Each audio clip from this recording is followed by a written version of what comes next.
जब अपने ही साथ छोड़ दें तब क्या करना चाहिए?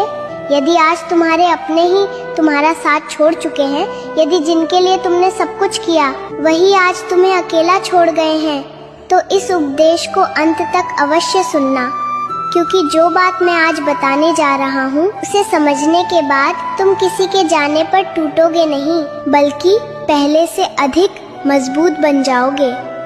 मनुष्य को सबसे बड़ा दुख शत्रु नहीं देता, बल्कि वो देता है जिसे वो अपना मानता है। जब कोई पराया साथ छोड़ता है तब पीड़ा कम होती है, लेकिन जब अपना ही मुड़कर चला जाता है तब हृदय टूट जाता है। परंतु वत्स, याद रखो, हर जाने वाला तुम्हारा नुकसान करने नहीं आता। कुछ लोग इसलिए चले जाते हैं ताकि तुम्हें ये समझ आ सके कि तुम्हारी सबसे बड़ी शक्ति किसी दूसरे का सहारा नहीं, बल्कि तुम्हारा अपना धैर्य है। यदि कोई तुम्हें छोड़कर चला जाए तो उसके पीछे भागना मत, बार बार उसे मनाना मत। अपना सम्मान खोकर किसी का साथ मांगना कभी सुख नहीं देता। जो व्यक्ति तुम्हारी कद्र करता है उसे तुम्हें रोकने की आवश्यकता नहीं पड़ती, और जो कद्र नहीं करता उसे रोककर भी प्रेम नहीं मिलता।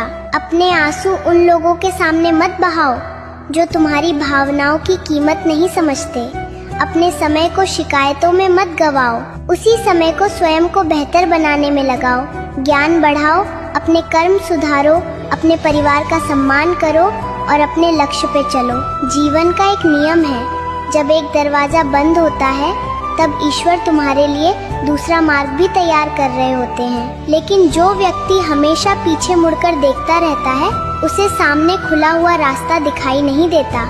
इसलिए जिसने तुम्हारा साथ छोड़ दिया उसके लिए मन में घृणा मत रखो, उसे क्षमा कर दो, क्योंकि घृणा सबसे पहले उसी व्यक्ति को जलाती है जिसके मन में वो रहती है। क्षमा का अर्थ ये नहीं कि फिर से उसी पर आंख बंद करके विश्वास कर लो।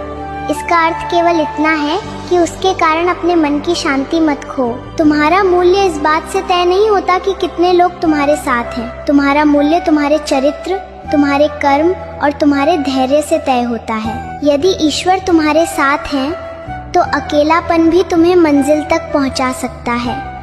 इसलिए किसी के जाने से टूटो मत। स्वयं को इतना मजबूत बनाओ कि एक दिन वही लोग तुम्हारी सफलता देखकर सोचें, हमने किसे खो दिया।